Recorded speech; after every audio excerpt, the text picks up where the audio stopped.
Assalamualaikum warahmatullahi wabarakatuh.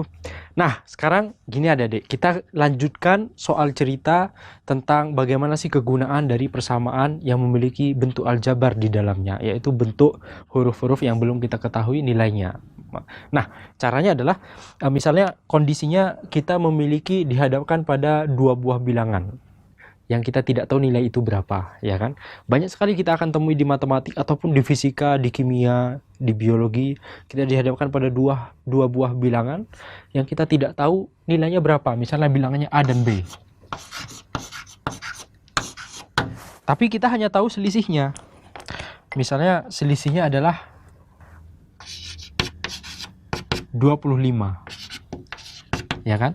Nah, dari data atau informasi yang kita dapatkan dari misalnya ketika kita sedang melakukan penelitian gitu kan, maka kita tahu ternyata dua buah bilangan ini selisihnya adalah 25. Maka kita langsung tuliskan persamaan yang seperti ini. Ini persamaan adalah persamaan aljabar tentunya, ya kan? Maka kalau kita bisa menuliskan persamaan seperti ini, maka itulah kita telah menggunakan persamaan aljabar yang akan membantu kita untuk menyelesaikan persoalan. Kemudian ada informasi tambahan, yaitu 2 kali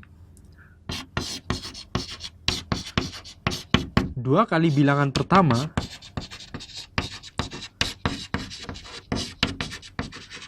itu dikurangi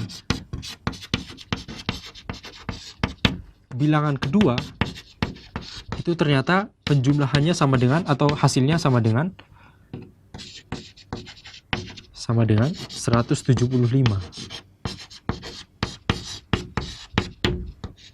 Maka dari sini, dari fakta kedua, kita berusaha untuk menuliskan persamaannya. Ini 2 kali bilangan pertama, yaitu 2 kali A, kemudian dikurangi bilangan kedua, itu sama dengan 175.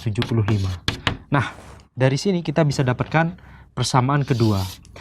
Kuncinya adalah kalau kita tidak tahu dua angka, yaitu A dan B, yang kita tidak tahu adalah 2 angka, maka kita butuh 2 persamaan untuk menyelesaikannya.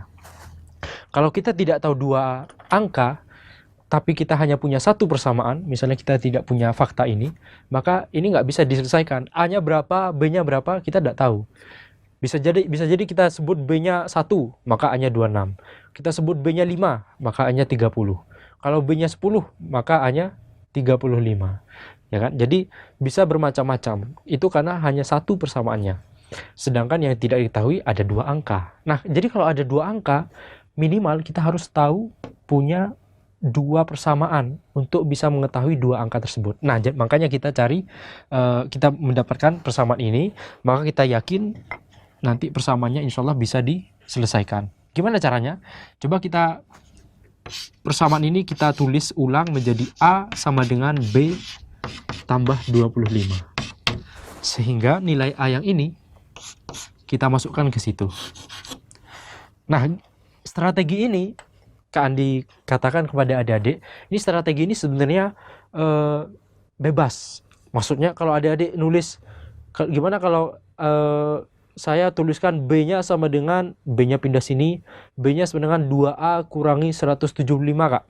Kemudian B-nya tadi kita masukkan ke situ. Itu juga sama bolehnya. Jadi adik-adik bisa pakai banyak cara. Nah, salah satu caranya adalah A-nya di sini kita ubah menjadi B plus 25. Ini dan itu sama aja kan sebenarnya, persamaan yang sama. Kemudian A-nya kita masukkan ke situ. Gunanya adalah ketika kita memasukkan A itu ke sini, yaitu B tambah 25, kemudian dikurangi B sama dengan 175, gunanya adalah kita ingin satu persamaan yang semua isinya adalah B semua, ya kan? Persamaan ini semua isinya adalah B.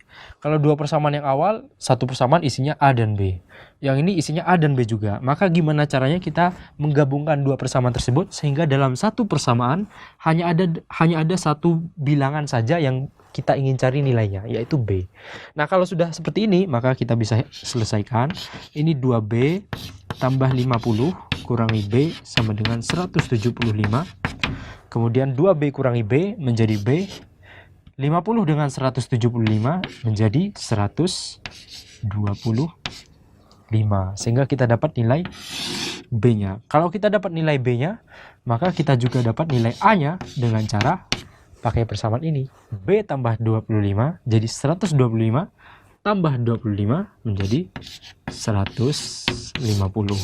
Nah, jadi semoga dengan uraian ini bagaimana kita punya dua persamaan kemudian berusaha menyelesaikannya sehingga mendapatkan hasilnya, semoga ini semakin jelas bagi adik-adik gimana caranya kita mengaplikasikan persamaan yang memiliki bentuk aljabar untuk menyelesaikan permasalahan kita.